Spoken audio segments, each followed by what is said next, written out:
नमस्कार साथीहरू। श्री रामचन्द्र, माता सीता, अनुज लक्ष्मण अनि बाल हनुमानलाई टीका लगाए पश्चात सुरु हुन थाले हाम्रो आजको हनुमान जयन्ती। र यहाँ हेर्नुहोस् हाम्रो दाजुभाइहरू खिचडी बनाइरहेको है, कति मजाले सबै साथीभाइहरू यसरी मिलेर काम गर्नु कति आनन्द आउँछ है हरेक कार्यक्रमतिर।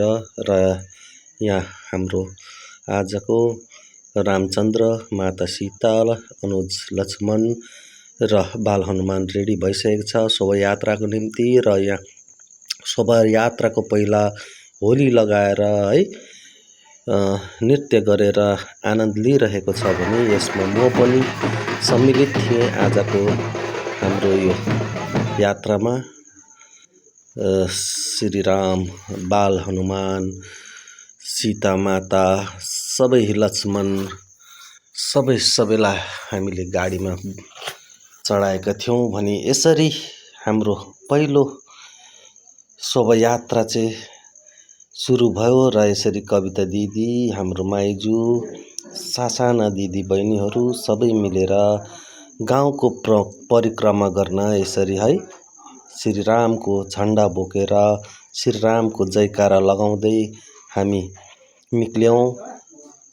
हरेक हाम्रो बाटो सबै शुद्ध होस्, गाउँ शुद्ध होस् भनेर यसरी हामीले परिक्रमा गर्ने हरेक साल हामीले गर्ने गर्छौँ। र हरेक मन्दिर जस्तै अफिस लाइनको काली मन्दिरमा पनि हामीले गएर है पूजा गऱ्यौँ। त्यसपछि हाम्रो यहाँ प्राइमरी स्कुलको मैदान जहाँ कि हाम्रो शिव मन्दिर, गुम्बा, बुद्ध मन्दिर र दुर्गा मन्दिर परिसरमा पनि हामी सबैजना पुगेर है यसरी हाम्रो भाउजूहरू, दिदी बहिनीहरू है मजाले आनन्द लिँदै श्री रामको जयकार लगाउँदै रक्ताको तालमा है सबैजना रमाउँदै छोरी पनि खुसी मनाउँदै है गाउँको सबै दिदीबहिनीहरू मिलेर यसरी भगवानको भक्तिमा हुनु पाउनु भनेको कति आनन्दको कुरा हो। आज चाहिँ बुकिङबारी यसरी हाम्रो डिजिटल क्रिएटर, हाम्रो कबिर भाइ, हाम्रो काकीहरू सबै नै आज प्राय सबै नै हामी गाउँवासी आज जय श्री रामको रङमा रङ्गिँदै है यहाँ चाहिँ एउटा पानी दिनु भनेको चाहिँ एउटा पुण्यको काम हो भन्छ है।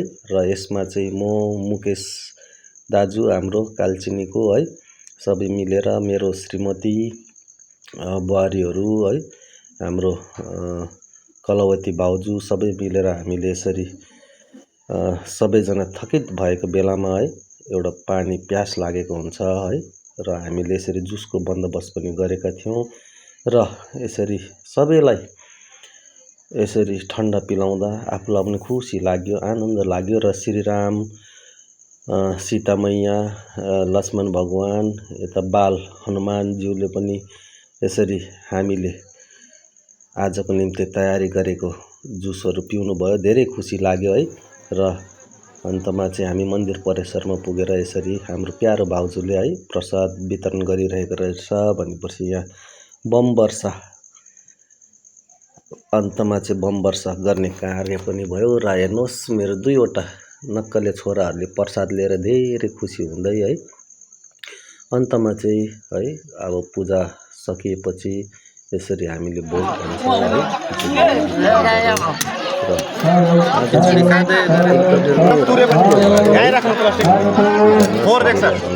आशीर्वाद लाग्यो है।